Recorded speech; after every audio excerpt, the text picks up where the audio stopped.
Hey everyone, Sean here, and welcome to another movie review. But this time around, I was really excited for this one, involving Legendary's Godzilla, or Monster vs. Godzilla, however you want to name it. This time around, this is the latest and perhaps greatest, I don't know. We'll get into that film for this lineup, which is Godzilla Kong: The New Empire. Yes, featuring Kong once again, and then of course we have a couple other new monsters in the film as well. And I just wanted to talk about my experiences for it. And yes, I did watch this in theaters. I did definitely watch this on a weeknight, so there was very few people. It was just pretty much a couple of people, and then just me in the theater. So, and I did watch this in IMAX, so it definitely helped out with the experience and everything, with the picture and the sound and everything. That definitely enhanced the experience. But I definitely wanted to talk about of course, the core aspect of Godzilla Kong. So I definitely won't let the IMAX experience get in the way of my review, to create some of that bias. Anyways, so I think right away, I do want to put out this, and take this as a warning. I will bring up potential minor spoilers in order to make a point about some of the things I do want to say. So if you're really sensitive about that for Godzilla Kong, my TLDR is that I think it's a very solid popcorn flick. I would say it's a good film for that, for what it is. If you don't mind a very sort of minute story, but with just plenty of action and everything and just monsters, this is definitely the film for that. So this is definitely a popcorn sort of experience, especially with the IMAX and everything. So if you want to, I'd highly recommend that alone. So that definitely tells you already that it is a solid film worth checking out in the theater. So that alone, I think, deems it a good film experience anyway. Now, when it comes to the core, though, um, as I said, the story as of itself is kind of like just there, very minute, um, pretty easy to understand. It's just basically a a monster wants to take over more territory from, I'm just gonna call it the underworld, where Kong is considered the king there of that territory, whereas Godzilla is the king of the surface. It would be equivalent to our side of things, as established from Godzilla versus Kong. So yes, obviously this is a direct sequel to it. So a lot of things you saw from that previous film does carry over to here, with some exceptions. Right away, you don't see Millie Bobby Brown's character. Um, I guess unfortunate for some people who are fans of her, from Stranger Things and stuff like that. A couple of other actors don't make it in there, but other couple of characters do, which is the Iwi girl. I think that's how you pronounce the tribe. It's the little deaf girl that was like the last survivor of her tribe. She makes it to this film as a little older, right? And she is adopted by another previous character, which I hardly recognize at first, and I barely remember her because just how humans are treated in these line of films from Legendary, or how they're written and stuff like that. It's just hard to remember them, just because, as much as they were very saturated in your face, ironically, it's hard to remember some of the individual human characters anyway. But anyways, aside from that, yes, this character, I've already forget her name, is adopting the Iwi girl, as her daughter and stuff like that. And there is some storyline with their relationship going on, but that doesn't get in the way too much of Godzilla Kong. So that's I guess okay there. And then you have another previous character, and I didn't know like he was a doctor. He treats these giant monsters, or just happens to know well enough with the anatomy and stuff like that. Um, there's a scene where in this film, Kong has a bad tooth, and then he was able in this character was able to treat said bad tooth and stuff like that. So um, I guess in a way it establishes something. There is a purpose to that, so I thought that was kind of neat. Especially when Kong faces the new Kong that we've seen in the trailers, and we'll get to that later on in the film. But yeah, so um, or in this review. um, now, and then there's other established things like Kong being the king of the underworld or parallel Earth or whatever you want to call it. Um, and then meanwhile we have Godzilla being the king of the surface, pretty much our domain, right? Essentially. And so well that was established previously from how Godzilla versus Kong ended, pretty much. So there is that. There's no like weird continuity or anything like that, so we're good there. This film definitely this time around seems like they're really trying to take note of what were the problems in the previous films, which was one of them being too many human sort of storylines or elements shoved into my in our face, like I kind of mentioned. They really tried to minimize that, but keep a decent balance of that, and I think they did a pretty decent job of that, kind of cover that note. So I'll give them that. Um, I think they definitely balanced that well. My complaint there in that department, so to say, is that I think they're really trying to, put a lot of storyline for Kong and not so much Godzilla.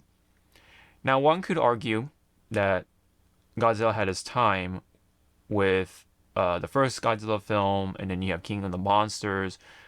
But then again, it's like you have Kong, right? And then you have Godzilla versus Kong, where yeah, I mean, they definitely gave a lot to Kong when it comes to screen time and all this like lore and stuff like that and establishment. And then here, it really gives more sentimental value for Kong. You really feel more for Kong even more. Now, again, one could argue though, you know, we have the new Kong, right? Quote unquote, the new ape, let's just say. And in this film, he's called the Scar King. So the Scar King, yes, uh, is of Kong's kind. So yes, I guess it makes sense there. But I did wish though they gave time for Godzilla as well, because there's a you know later on, yes, there is a monster. They kind of hinted at too in the trailer. There is another monster, and acts kind of similar with Godzilla. So, I kind of wish they gave time for these two monsters, for Godzilla and this other monster. And then they even throw in one more, which I actually didn't expect, but they did it. While this monster is very important in the lore anyway, this monster could have been interchangeable at by the end of it. Like it could have been any other monster, but I'm just nitpicking from that point on, so I'm not gonna complain too much. You may know what I'm talking about. Maybe it's not a spoiler, such a spoiler, but I'll treat it like a spoiler. But it is a very familiar monster for those who are fans. So, it was nice to see him, right? It was nice to see that monster back, and on the big screen. So yeah, pretty nice to see. But anyways, yes. So they really gave the sentimental time for Kong, and then not so much for Godzilla. Although they treat Godzilla kind of differently in a kind of a funny way, and a good somebody put it best in the comments somewhere in a review, and it's that um, Kong essentially was playing the main story of a video game, while Godzilla is like that multiplayer, grinding, try hard kind of character to level up essentially. So he was leveling up while Kong was playing the main story, which is a very funny way to put it. But that's essentially what it was. You know, in the trailer, you get to see Godzilla Rose or Pink Godzilla, wherever you want to call it. And that's essentially what he's doing. You know, he's powering up, he's leveling up, whatever, for what was to come in the film, in this film. So I thought that was a really good way to put it, as funny as it is. And so I guess depending on your perspective, that could make or breaks for some of you. You know, but for a film called Godzilla Kong, I wish to see Godzilla given more of that sort of sentimental time too, to see the background, right? You know, his ancestry, you know, all that stuff. And we definitely got plenty of that with Kong for sure at this point. So maybe in the next one we'll see that with Godzilla. I don't know. But otherwise, I felt really like they're treating Godzilla as this, you know, well, yes, um, he he powers up and destroys and all that stuff. That's really all he is doing. Again, no sentimental stuff. So no wholesomeness, no sentimental stuff. That's all on Kong. So, you know, there's no baby Godzilla, there's no anything like that. That would have been funny, but that's not what no, that's not the point, but you know, I'm hoping you guys for you guys to understand where I'm coming from, right? You know, Baby Godzilla is not gonna make a break or anything like that. It's just it could have been anything else, but um, I kind of wish Godzilla had that sort of treatment too in some way. But yeah, um, funny though. I mean, meanwhile, the humans, while given like pretty minimal amount of time, they're kind of just there for a purpose, of course. Like I said, they weren't oversaturated like this time around, like the previous films. That said, yeah, that does come with the price that you kind of don't care for these characters more. They're definitely just there to help explain things, just like in all the other Godzilla films. But even then, you kind of care for those characters one way or the other, right? Because they have some sort of connection. Now, they do a good job with the Iwi girl, of course, with Kong, but really, we kind of lost that when Serizawa, you know, had his time with Godzilla, you know, and that's pretty much it. There's no one else to really connect with Godzilla. Again, not very lacking in that sentimental value for this Godzilla, you know.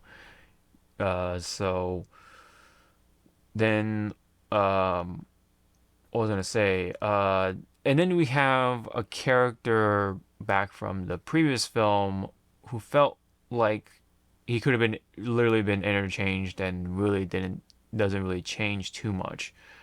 I don't know. He just kind of definitely there for like the comic relief, but I think we already had some comic relief with the Doctor and everything. Again, he could have been interchanged out for another character, and it really wouldn't change anything for the human side of things in this film. So really, you're really here for the monsters, definitely. I think the main content or the core content of this film definitely lies in the monsters and the fighting and everything. So um, otherwise, yeah.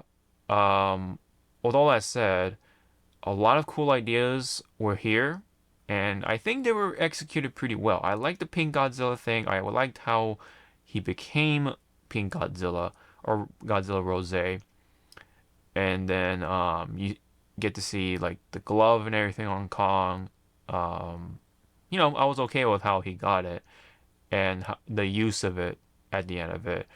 And then I liked how Kong really made use of the environment I like the humor that was established, or not established, but that was given from the monsters themselves. Even to an extent, they give Godzilla some humor, and I kind of noticed that um, that throughout the legendary films, it's really repeating the history of the Showa stuff. And I said this to my friend Zawa from the Hypecast. Um, I really do think that legendary Godzilla is essentially the modern Showa Godzilla, given how like just over the top he's becoming along with Kong. So it just makes me curious as to where this is going, right? Like if they're gonna feature Godzilla, I wonder if they'll just automatically feature Kong at that. Like, is he just gonna be, just established um as another main character, right? Or main kaiju, whatever. One of the main kaijus. Or titans, I guess. So it definitely makes me curious in that department. Um, but I guess that's for another conversation. But yeah, um, what I do mean by the whole Showa thing though is that the first legendary film um makes him like serious. They treat him like this like walking destruction, like this kind of a disaster film. Um, Although in this case they happen to feature the Muto, right? As another monster, right? Whereas the series Godzilla films tends to be pretty solo, right? With Godzilla alone. But Legendary Godzilla got to fight another monster in that film. And then the more it went on, the more they tried to insert like the humor, human elements, and then by the time Godzilla fought Kong, they had Godzilla smiling, laughing, which was very surprising at that at one point, and it's becoming more and more over the top, especially with this film here, very over the top. One can put it that this is becoming like a Fast and the Furious film franchise, which, depending on how you look at it, could be a fun thing for Godzilla or not. But it really depends on how it's executed.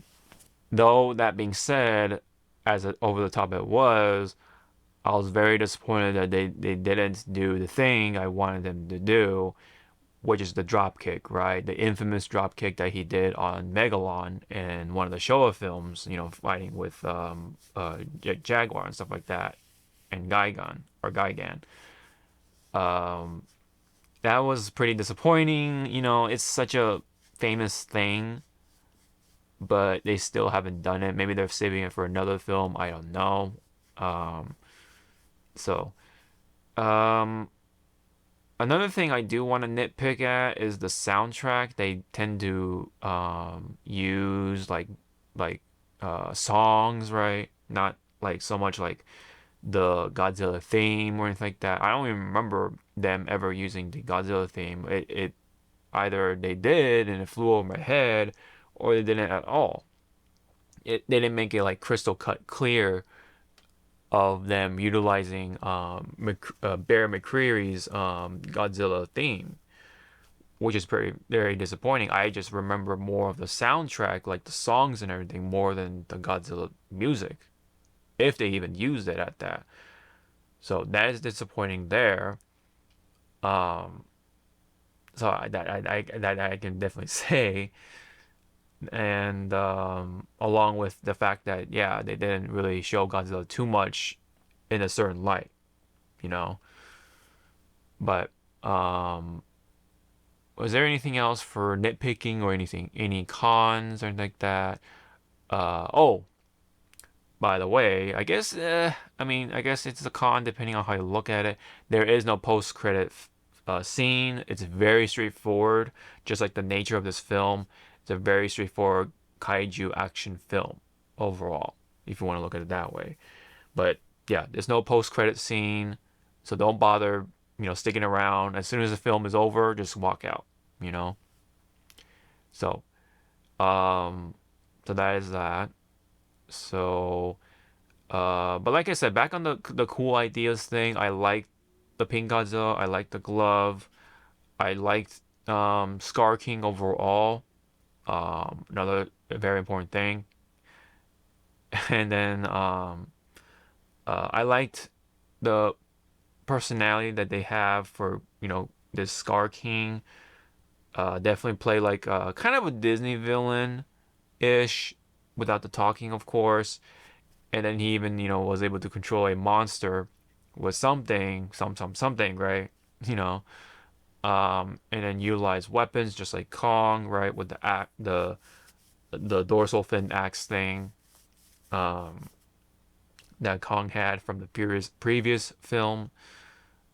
Um, but yeah, with Scar King he had his own weapon which is like kind of hinted with the spine thing that's wrapped around his body in the trailer. I don't know if they showed that part in the trailer. I didn't watch any more trailers, but I'm just going to keep it at that, very vague at that. Um, he's pretty messed up. He definitely does not mess around with the deaths, for sure. Uh, you know, so all I can say is poor little Kong.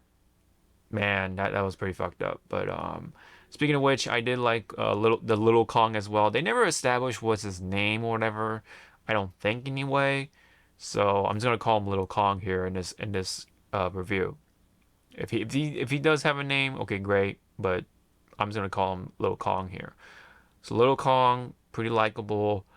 Um,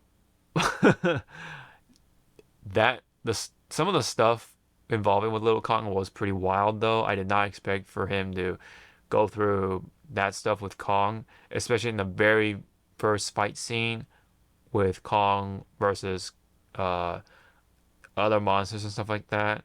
So, um with the other Kongs and stuff like that, I did not expect that. It was pretty funny, but I did not expect that for sure.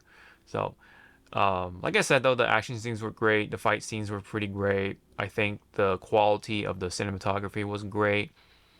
The monster, the weight and everything was there-ish for the most part.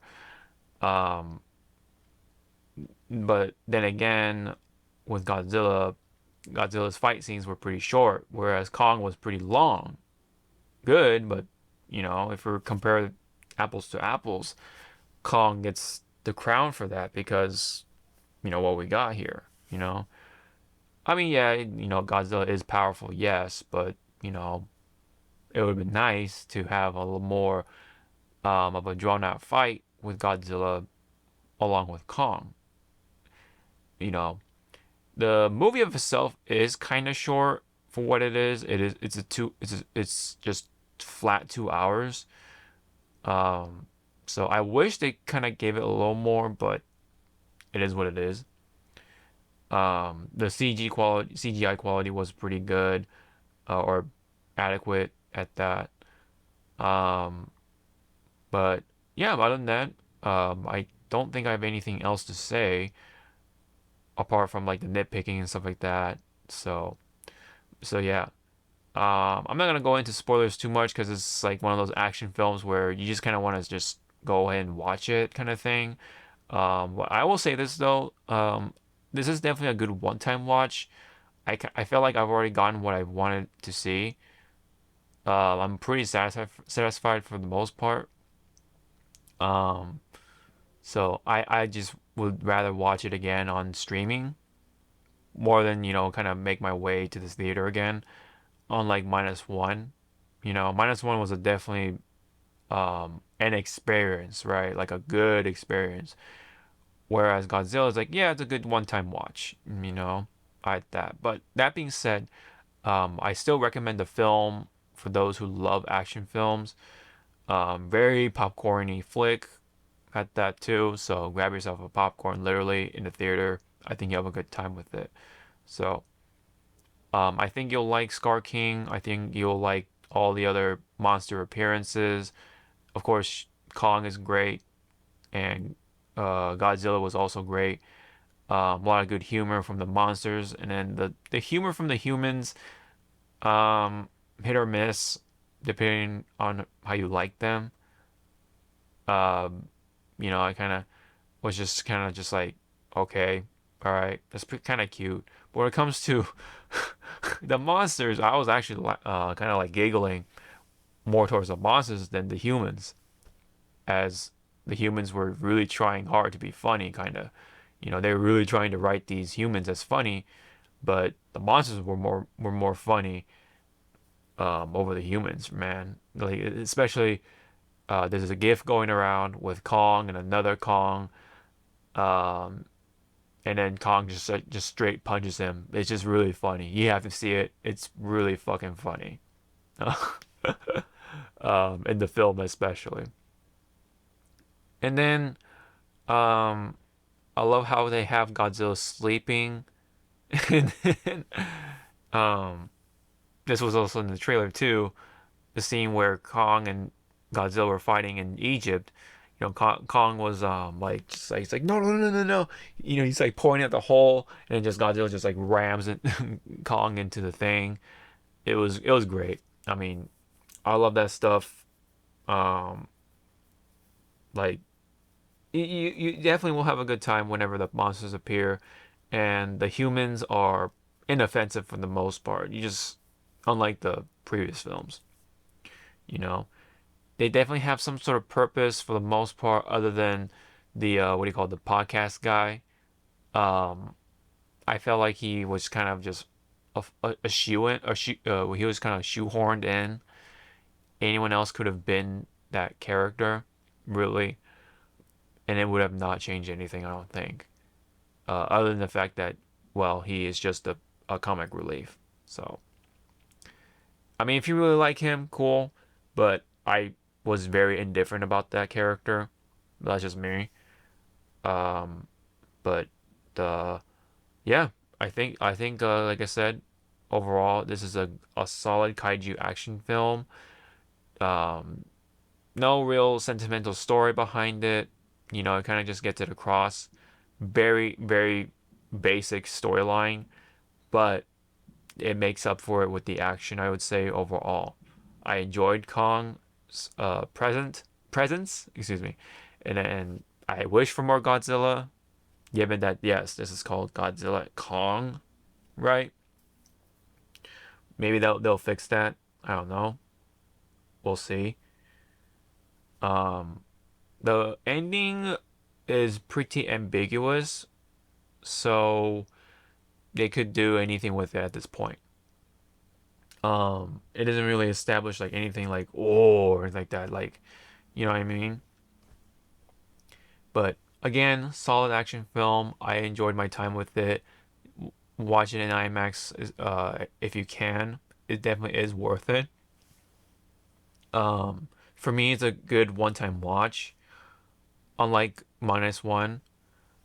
Um, yeah. So I think with all that said, I think I will like to give it a good 7.5 out of 10. I think it's a pretty solid one. Would I say this is the best one yet for Legendary lineup?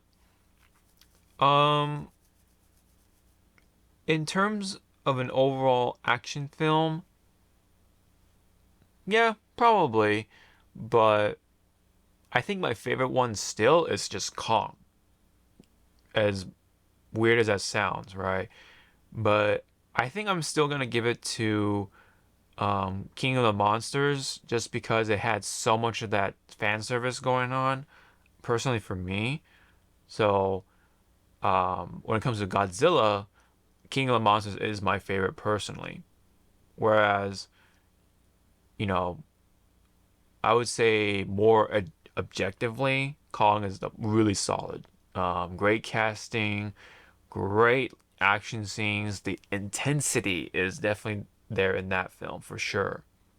Love the human elements in their interaction with the monsters in that film.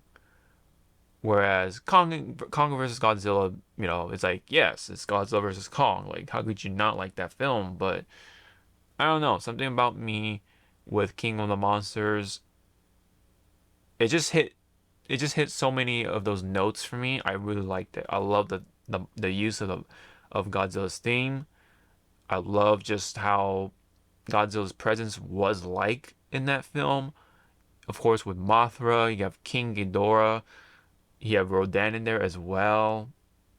Yes, it has its inherent problems with the weather effects being in the way, how dark it was, the human elements, right? The what do you call that? The shoehorned nature of the humans, you know, really shoved it in our face. But I love what they did with the monsters in the fan service in that film. So there's that. But with Godzilla Kong New Empire, very solid action film. It just I think it definitely is just a really good popcorn flick with IMAX and everything. Now, again, I am pretty disappointed with some of the fan service they haven't really like tried to do, right? But it's forgiven for what was presented to us here. So, all right. That's all I got for Godzilla Kong. Again, 7.5 out of 10. I highly recommend it for the theater experience. When it comes to just watching it from home and everything, then it starts to kind of like, all right, you know, it's there. It's there to just be like that Friday movie night, you know. It's a popcorn couch flick, right? And everything. It's like, hey, unless you have a solid sound system yourself, that's great. But yeah, because there's a lot of roaring, there's a lot of boom and all that stuff, so that's pretty cool. And cool ideas that were executed pretty well. But yeah, my biggest complaint is just Godzilla, right? I wish for more Godzilla for a film being called Godzilla Kong. All right, so I don't want to sound like a broken record. Put your comments in the comment section below. Hit the like, subscribe. We appreciate it, guys. Don't forget to check out all the links below. This helps support the channel. I really do appreciate it. So this has been my uh, movie review for Godzilla Kong, New Empire. Very, very solid action film. And once again, I am a satisfied Godzilla enjoyer for the most part. So, another win for the Godzilla franchise. Another win for us Godzilla fans. We're eating pretty damn good, you know. And I'm hoping definitely for more down the line, of course, as always. So we have -1. Now we got New Empire. So I'm ready for more, baby. That's all I can say. So again, thank you very much and hope to see you all in the next video. Sean